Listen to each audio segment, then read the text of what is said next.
Good morning students. Subject Hindi grammar, chapter number 8, and the heading of the chapter is समास। Dear students, पिछली कक्षा में हमने समास की परिभाषा और समास के भेद के बारे में पढ़ा था, तो उसे हम लोग पुनः रिकॉल कर लेते हैं। तो समास दो या दो से अधिक परस्पर संबंधित शब्दों को संक्षिप्त करना यानी छोटा करना ही क्या कहलाता है? समास कहलाता है। हम लोगों ने उदाहरण लिया था, जैसे शयन के लिए कक्ष, तो उसे क्या बनाएंगे? शयन कक्ष। हिम का आलय यानी बर्फ का घर, तो उसे क्या बनाए लिखते हैं? हिमालय। ओके। साथ ही साथ हम लोगों ने देखा था कि समास के 6 भेद होते हैं: तत्पुरुष समास, अव्ययी भाव समास, कर्मधारय समास, द्विगु समास, बहुव्रीहि समास और द्वंद्व समास। तो आज हम लोग समास के 6 भेद जो हैं उन्हें पढ़ने वाले हैं। ओके, तो आइए शुरू करते हैं। पहला समास का भेद, समास का पहला भेद है अव्ययी भाव समास। ओके, इसमें मैंने लिखा है जिस समास का पहला पद अवयव हो। ओके, यहाँ एक शब्द आया है अवयव, ठीक है। तो इसे हम लोग समझते हैं कि अवयव किसे कहते हैं। तो अवयव वैसे शब्द होते हैं जो ना तो लिंग, ना ही वचन, ना ही कारक और ना ही काल के अनुसार बदलते हैं, यानी उनमें कोई परिवर्तन नहीं होता है। लिंग, वचन, कारक और काल के आने पर भी वे परिवर्तित नहीं होते हैं। ओके, तो वैसे शब्दों को ही हम लोग क्या कहते हैं? अवयव कहते हैं।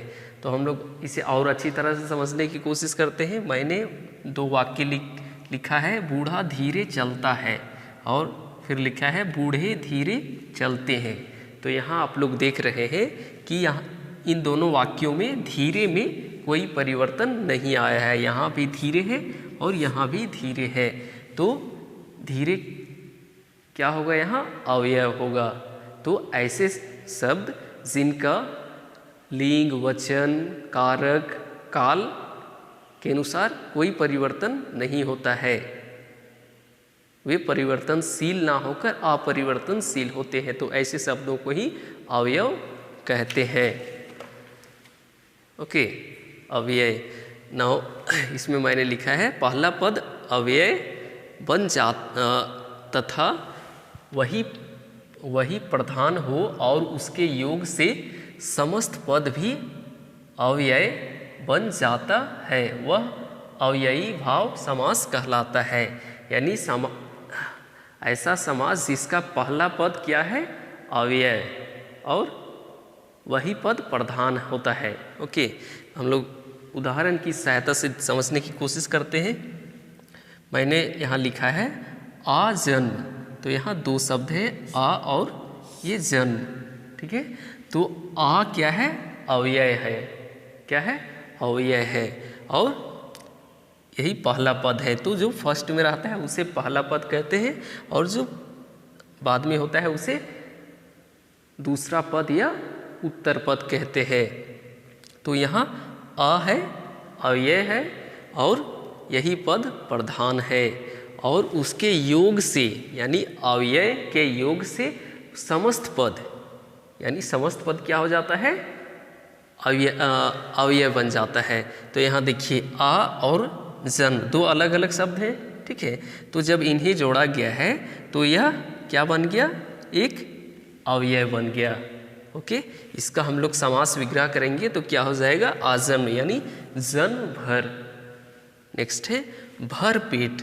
तो यहाँ देख रहे हैं भर पहला पद है ना, और पेट दूसरा पद है। तो भर पेट, भर पेट में भर क्या है? अव्यय है, और जब अव्यय दूसरे पद से मिला है तो ये पूरा समस्त पद क्या हो जाता है, अव्यय हो जाता है। तो यह हो गया भरपेट भी क्या हो गया, अव्यय, या भी कहीं परिवर्तित रूप में आपको देखने को नहीं मिलेगा। इसका यदि हम लोग समास विग्रह करेंगे तो यह क्या हो जाएगा, पेट भरकर। दूसरा समास है तत्पुरुष समास।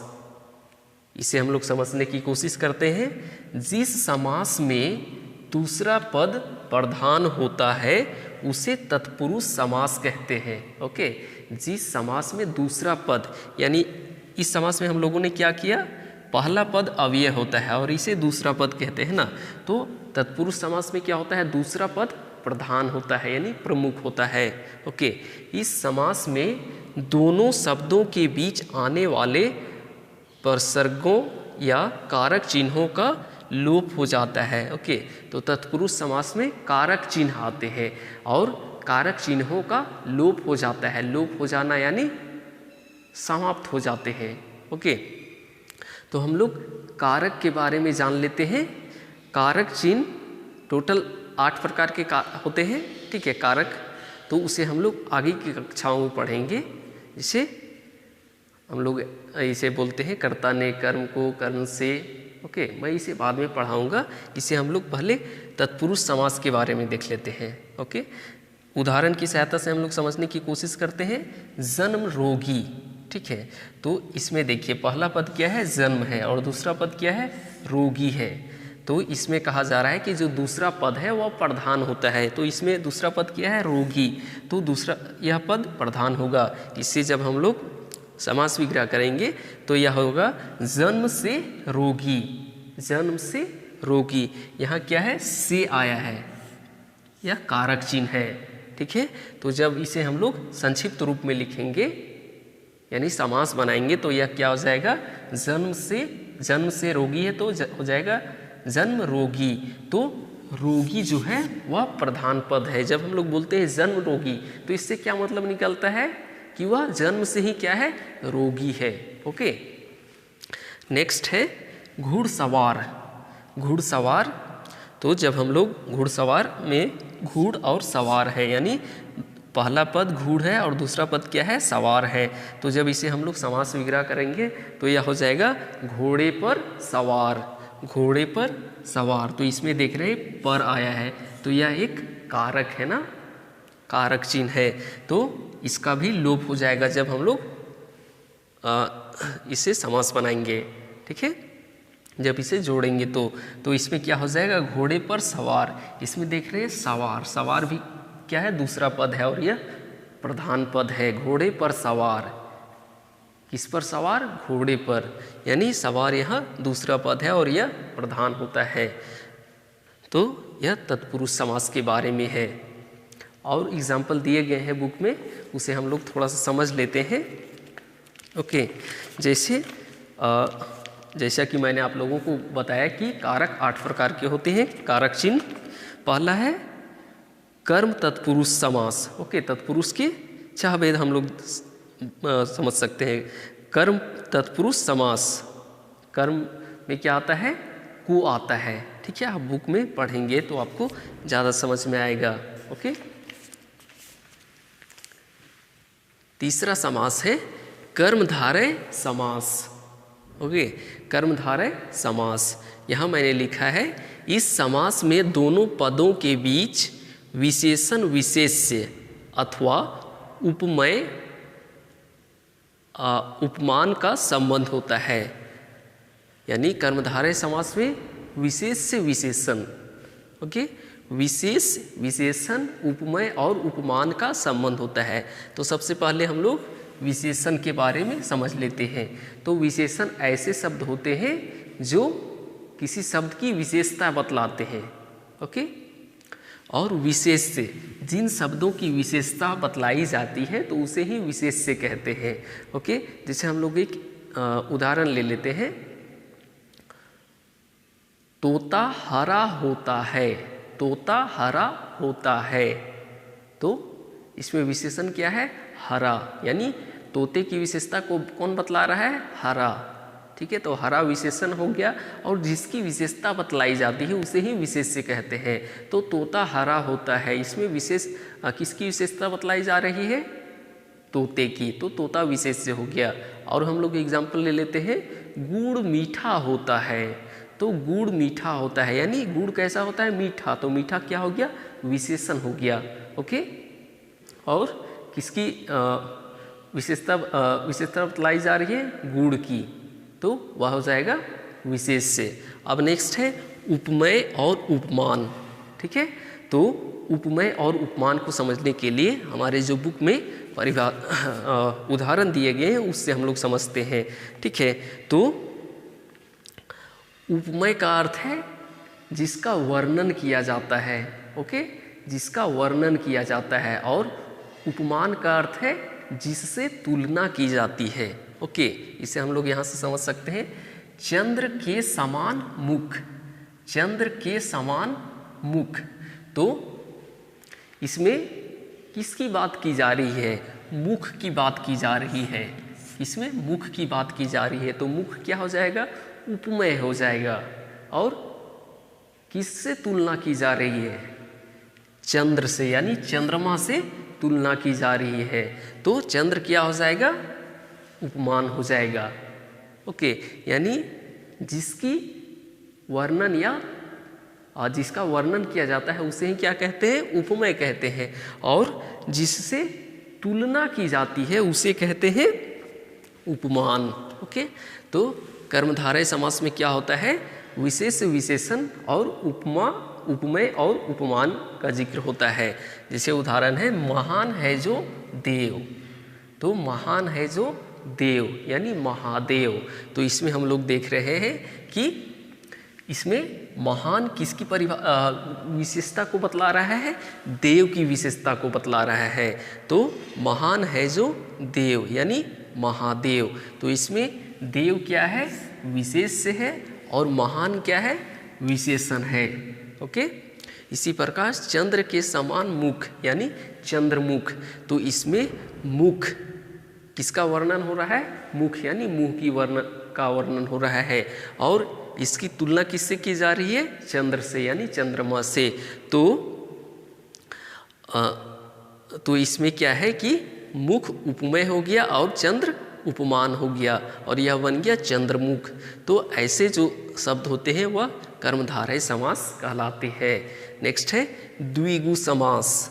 द्विगु समास में है जिस समस्त पद का पहला पद संख्यावाचक, वहाँ प्लेस नहीं था इसलिए मैंने यहाँ लिखा है का, विशेषण हो उसे द्विगु समास कहते हैं। तो जिस समस्त पद का, यानी समस्त पद क्या होता है?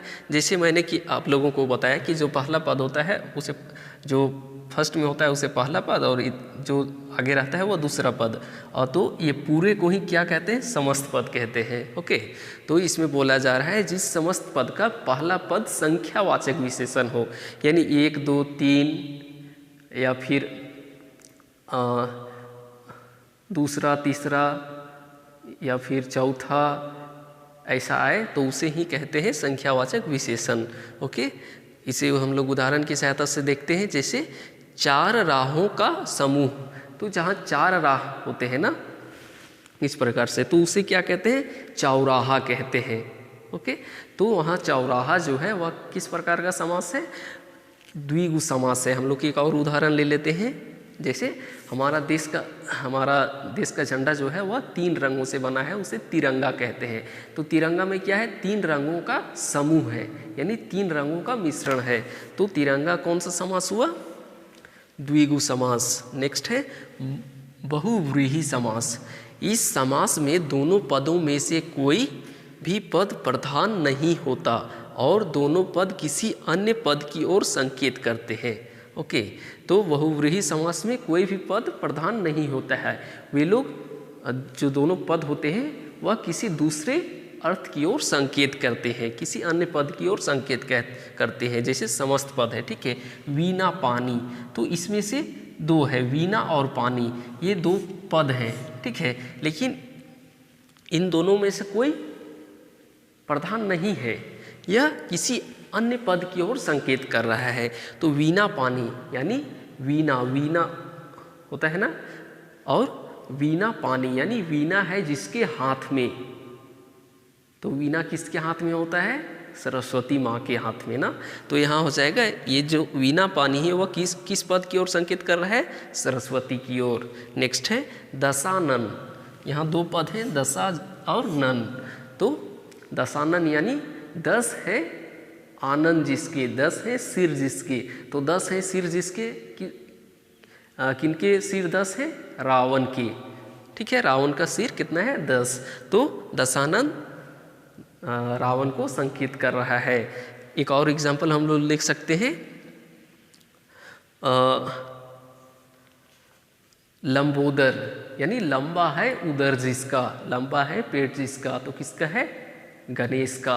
ओके, और ओके, तो इस प्रकार हम लोग बहुव्रीहि समास को समझ सकते हैं।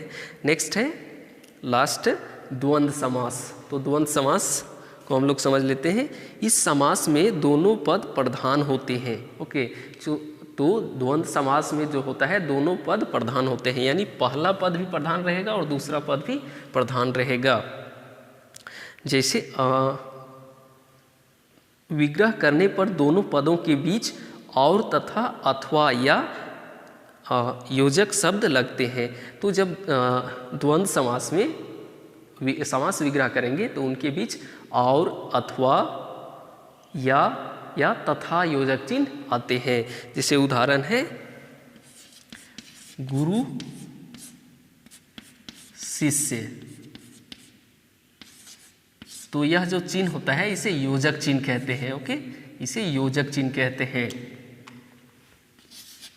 ओके, तो जब हम लोग इसे जोड़ेंगे ना तो यह क्या गुरु शिष्य, यानी जब इसका विग्रह करेंगे तो ये क्या हो जाएगा? गुरु और शिष्य। तो ऐसे समास जिनमें कोई भी पद प्रधान नहीं होता है और जिनके बीच योजक चिन्ह आता है, तो ऐसे ही समास को क्या कहते हैं? द्वंद्व समास कहते हैं। ओके, एक और हम लोग ले लेते हैं उदाहरण, पाप और पुण्य। पाप पुण्य, पाप पुण्य। तो पाप पुण्य के बीच में भी योजक चिन्ह आता है और जब इसका विग्रह करेंगे तो क्या हो जाएगा? पाप या पुण्य। ओके, तो इस प्रकार से यह जो पाठ है यहाँ समाप्त होती है। अब वीडियो को बढ़िया से देखेंगे, समझने की कोशिश करेंगे और फिर जो एक्सरसाइज में क्वेश्चन आंसर दिए गए हैं उसे करेंगे। No need to write this one. Okay, just you try to understand, no need to write. And after watching the video you will try to solve the question answers of this chapter. Okay, I hope you will be able to understand this topic. Okay dear students, thank you.